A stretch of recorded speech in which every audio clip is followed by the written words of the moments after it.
We're going to do a couple things to get your computer set up, your AutoCAD set up here real quick. Down at the bottom right of the screen are three horizontal lines that when you mouse over it says customization.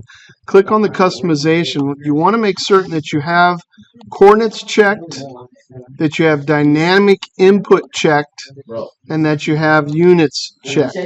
So do that. Make certain that that is set. Now you're going to go over and you want to come down here to the grid.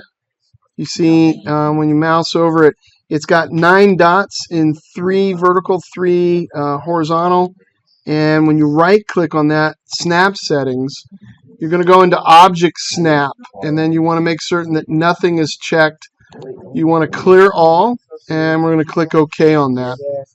And then finally, the Control 1 button turns on what is known as the Properties window, and so you want that Properties window open. So do that to get your AutoCAD all set up.